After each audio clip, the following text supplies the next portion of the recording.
back to Lady Appalachia. I am so happy you could join me today. I hope that you'll become part of my mountain family by clicking the subscribe button. Give me a thumbs up if you like this video and hit the bell to receive notifications about all things Lady Appalachia. So this is the Americana Sew Along Part 2, and it's a two-part episode because not only did I share with you a quilt pattern, I'm going to share with you a very traditional recipe that you find here in the mountains, and that is Appalachian apple hand pies. And I serve those with two different toppings. So we're going to get started today with the recipe, and then if you'll stick with me to the end of the video, I'm going to show you our finished Americana Jelly Roll Race quilt. But first, before we start mixing up the dough for these hand pies, we need to get some grease melting in our cast iron pot. So if you'll go with me to the stove, I'll show you how to start this recipe. So here we have my large cast iron Dutch oven. Yes, that is a sinful amount of Crisco. I prefer to use lard when I have it, but I don't have any on hand, so we're going to use Crisco shortening for today. The reason there is so much is you will need it deep enough to cover the majority of your hand pies when you put them into cook. So again, you only get one walk through this life, so you might as well enjoy it. Now if you eat too many of these, your walk might be a little shorter, so everything in moderation. But I'm gonna go ahead and get this started. I do use gas heat to cook with.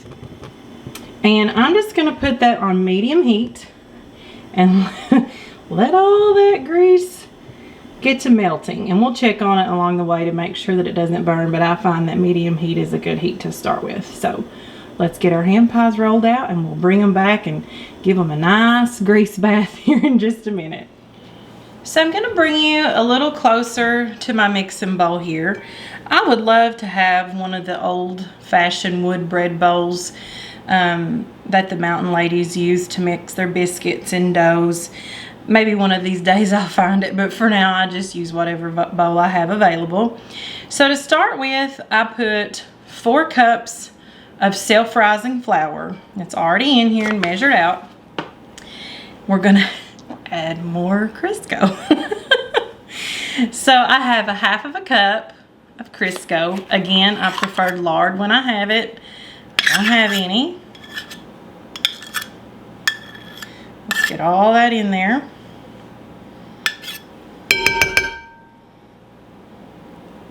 All right, so we're going to use our hands. I've washed my hands thoroughly, and these are God's tools, so I use them as often as I can. I find with breads that I prefer to use my hands because I can feel the consistency. So what we're going to do is just kind of cover up our Crisco here and start breaking it up with our fingers. And we're going to keep doing this until it is in like little coarse grainy pebbles to make sure that we get the Crisco all the way throughout so that our dough has a nice consistency all the way through. Each bite tastes the same. I've always loved to cook. When I was a little girl, my grandmothers shared many things with me. My Mama Ida Mae, she would let me just stand and mix up anything I could get my hands on at her canister set in her kitchen and stir and stir and stir. My Mama Barton, when I'd stay all night with her, I remember she was the first to show me how to scramble an egg. She had a little mint green teacup, and she would take that and a fork and show me just how to whisk that up for the fluffiest scrambled egg. I still can't make them as fluffy as hers. And then my mama, she would let me cook all the time. I had a little wooden chair I would pull up. I don't know if you can see that on camera or not. I'll pull it a little closer here in just a minute before I put our liquid ingredients in. But it's getting there. I'm just slowly pinching. I just pinch and break that Crisco down into our self-rising flour. And again, that was a half a cup. So back to that, my mom would let me have a wooden chair and I would stand and stir and stir. And on Friday evenings, we would go out to my Mama Barton's house and pick up my dad after he got off work. He and his brothers and brother-in-law, they rode to work together, and they would all go out there, and she would have supper ready on Friday nights when they got in from work, and I wanted to cook like her, and I wanted to really impress them one Friday night with my own cake recipe. And so I made something called a yummy yummy cake. Made that up. I was probably 7 or 8 years old, and my mom was real good about letting me be independent about those things. And I think I mixed up cornmeal and eggs and water. I didn't put flour in. It was more like a pitiful pan of cornbread. Didn't even rise. And I was so proud of it, though. It turned out golden brown. And I took it out there, and my sweet Uncle Mark, he cut himself a piece of that. And I know it had to be horrible. And he sat there and ate that and told me that was the best cake he ever had. So that's such a good memory. My mom let me write it on a recipe card and stick it in her cookbook. And I think it's still there in my little 7-year-old handwriting. So cooking is a special memory for me. We have this just about ready. And I'm just going to tilt that up. I don't know if you can see, but it's just very not grainy, but like little pebbles. And you can tell by the consistency. It's like picking up sand with rocks in it, kind of. So that means we have all of our Crisco all mixed in. And I'm just going to kind of push this to the center. This is the easiest recipe. This is a cup of water. Just a cup of cold water. So 3 ingredients so far, and you'll find that with mountain recipes. They didn't have a lot to work with. So a lot of it was commodity, a lot of it was on trade, or just whatever was cheap. And so they took what they had, which were very simple ingredients, but boy did they sure make some good recipes. And you will find that most hand pie doughs throughout the mountains are very similar to this, and I'm sure somebody else has this same exact recipe. And you can see it's starting to take on shape as a dough. And when I get it to where it'll kind of mash together, I'll prepare my countertop, and we'll get these hand pies rolled out. Now, at this point, I'm going to go back in with my hands, start to form it into a dough ball. If it gets sticky, you can add more flour. If you find that it's too dry, you can always add a little more water. You can go back and forth until you get it just right. It's all about how it feels.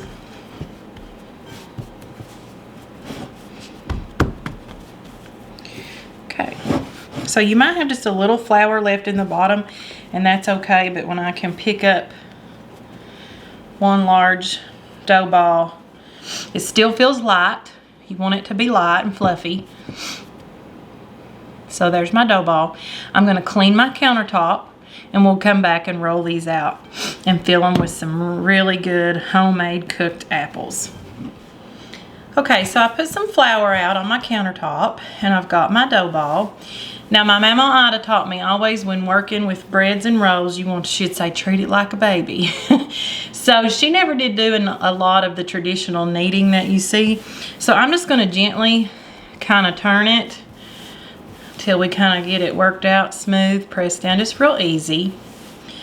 And then when we get it to where most of the little creases and cracks are smoothed out, we're going to cut it into circles. I'm going to cut my dough in half. This to the side. We'll get it in just a minute. Put me a little flour on it here. Okay. It's just easier to handle when you have it. Again, just a little more flour. I'm going to put a little flour on my rolling pin. I love this wood rolling pin. We're just going to roll it out. Now, my dough is not going to look like a bakery's. This is mountain cooking. It doesn't probably look magazine worthy, but we make it as pretty as we can, and as long as we taste good, we're happy. So we'll flip it over and keep rolling. And this is still fries and flour, so it's going to puff up a little bit.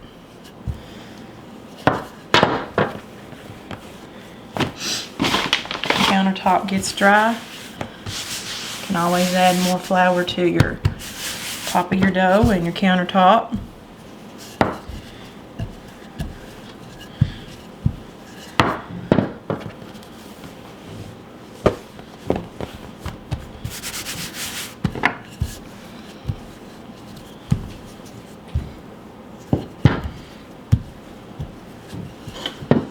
Alright, so that's about as thin as I want to get it. And I don't know, 1/8 of an inch thick, maybe. This is what I use to cut my biscuits. I have 2 sizes, so if I'm feeding a lot of people, I'll use the size down. But if it's just us and we want a big old biscuit on Saturday or Sunday morning, I use this size. And this is what I use to cut out my apple ham pies. Twist it just a little bit. You can use a mason jar lid for this too. My Mama Addie, when she would cut her rolls out, she used the lid of an old silver tea kettle that she had, and that worked real good too. So I'm gonna put these over to the side, and let's get ready to fill them with some apples.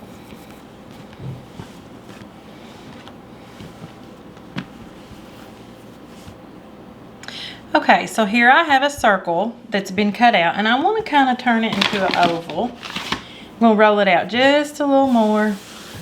We don't want our dough to get stuck to the countertop, so I'm going to roll it out just a little more.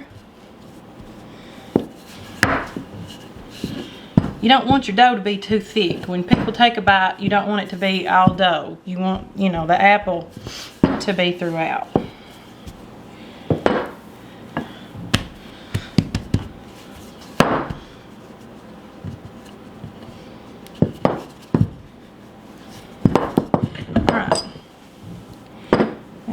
Back where you can see it.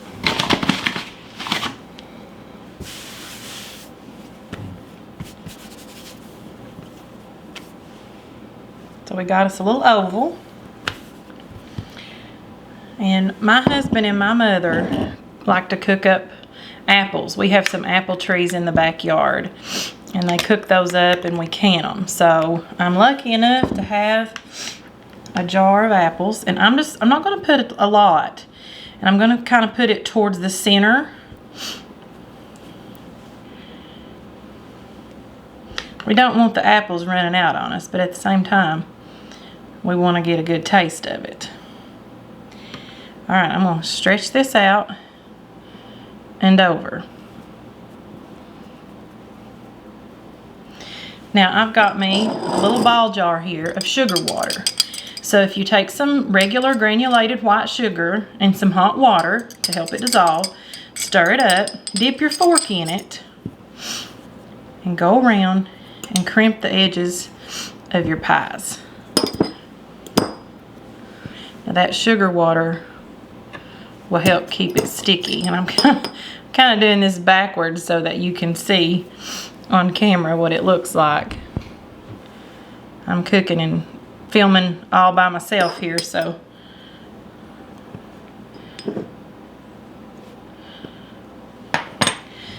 then, so that they don't curl up on the edges, and they might do it just a little bit anyway. I never can seem to perfect that, but it helps if you just put yourself a little slit, maybe about 3. And I like to just take my knife to help pick it up.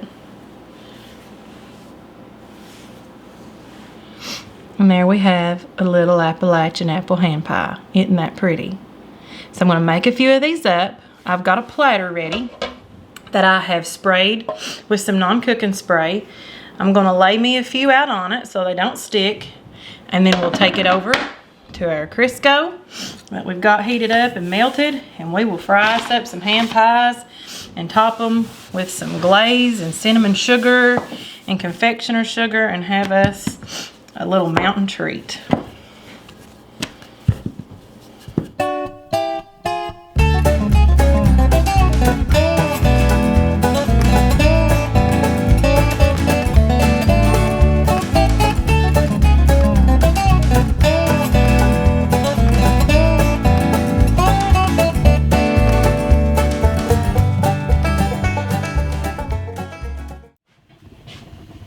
So you can see I've already tested out to see if our oil's ready.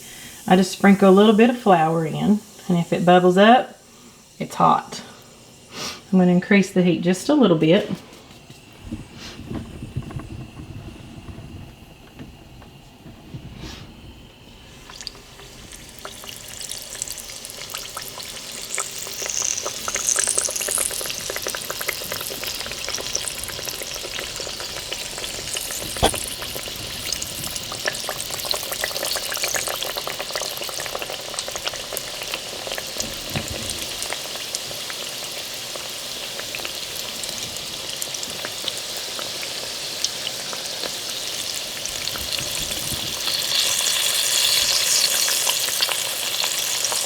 Those are going to be so pretty. We're going to let them cook on medium heat until they get golden brown. You'll see the edges start to crisp up a little bit, and then we're going to flip them over to the other side.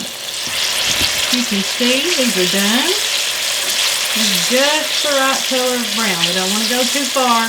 Let's go ahead and get them out, put them on a paper towel, let them drain, a little bit of grease, soak it up, and then we're going to put some yummy toppings on. Okay, so now we're going to put our toppings on our pies. I did about a half a dozen here, and I've got them cooling on a platter. Cool enough where they're still warm, but I can handle them. The traditional way to serve a mountain apple pie, hand pie, is with confectioner sugar. So I'm going to do that.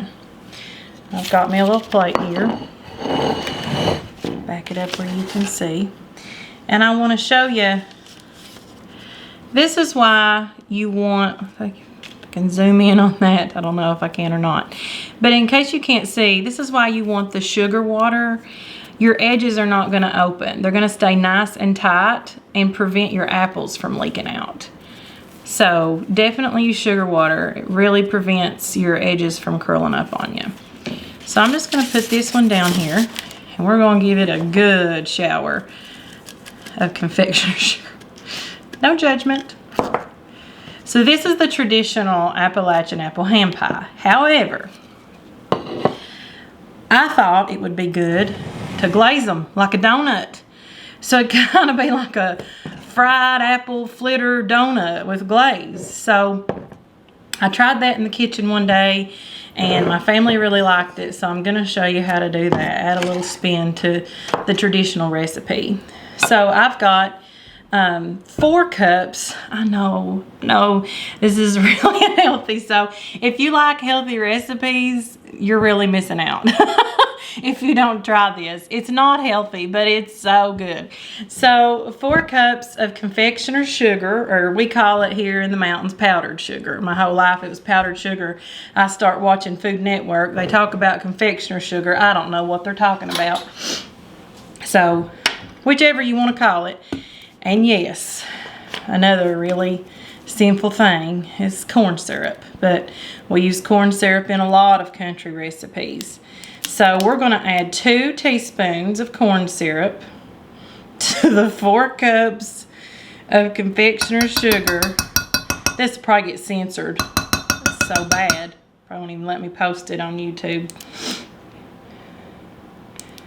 But if they knew how good it was. All right. I'm just going to take my knife that I cut those slits with in the pies and scrape all that syrup out. And again, that's light corn syrup.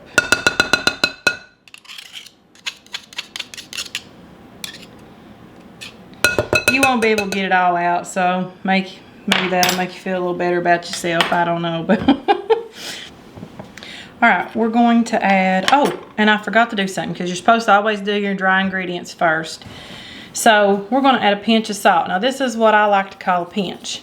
I cut my hand up, and with the little divot that's in your hand, when it's kind of even and you can pinch it That's a pinch of salt. That's what I call it anyways. Works out fine for me. So a half a teaspoon of vanilla flavoring.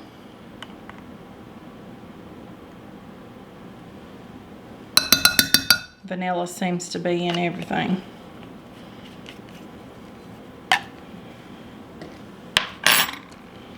I've got me a little whisk here. I'm just going to kind of start to mix that together. And the reason I used a deep bowl is I want it to be able to totally baptize these apple hand pies. Like, I want every inch of it coated in this glaze. So we're going to make sure they get a good dunk.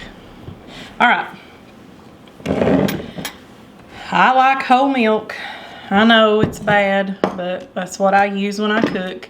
So I'm going to take 1/4 to 1/2 cup. I usually guesstimate until I like the consistency, but for the sake of the video, I'll use this Crisco cup I've got here, and I'll fill it about half full, make it 1/4 cup, and let's just see what that looks like. Usually I use about 1/2, but that's a lot of sugar. Yeah, we're going to go ahead and make it 1/2.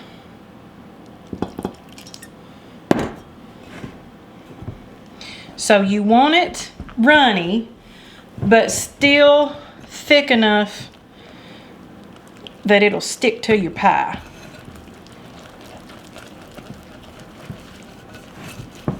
And please use a whisk. It'll help it be nice and smooth. I mean, I'm not against a big old clump of sugar, I promise you. That won't bother me a bit, but just for the sake of the looks, I'm going to add a little more milk. So just keep adding milk till you like it. It's your pie.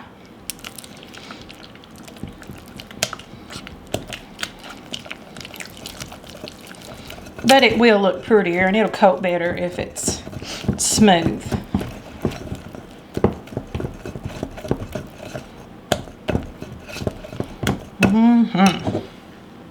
Almost there. So we're going in about 3/4 to a cup. It's been a while since I've made it. Like I said, I usually don't measure. I just pour the milk till I like how it feels and looks. That's good right there. See? It'll drizzle. When it'll drizzle, it's ready to dunk. Okay. So I'm going to take me a hand pie here. And I'm just using my hands. They're clean. And like I said, we're just going to baptize it. Because we're going to let it drip.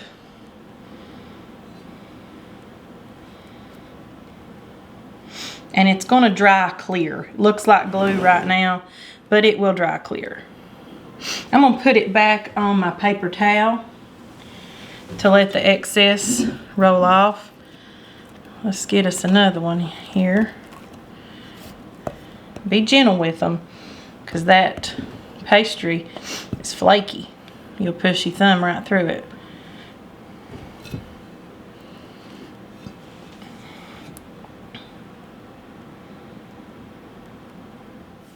For the grand finale, I have what I call my cinnamon bread mix. For any of you local folks, or maybe even non-local who like to go to Dollywood, we all know we've stood in line for cinnamon bread. So I do have a recipe that's a close copy, but I make this cinnamon bread mix, and all it is sugar and cinnamon. So just get you a bowl and mix up some white granulated sugar and some cinnamon powder. It smells so good. And I'm just going to pinch it, and I'm going to pour it over that glazed apple hand pie. And that is good. And I am not going to be stingy. I don't believe in being stingy. You got to give to receive.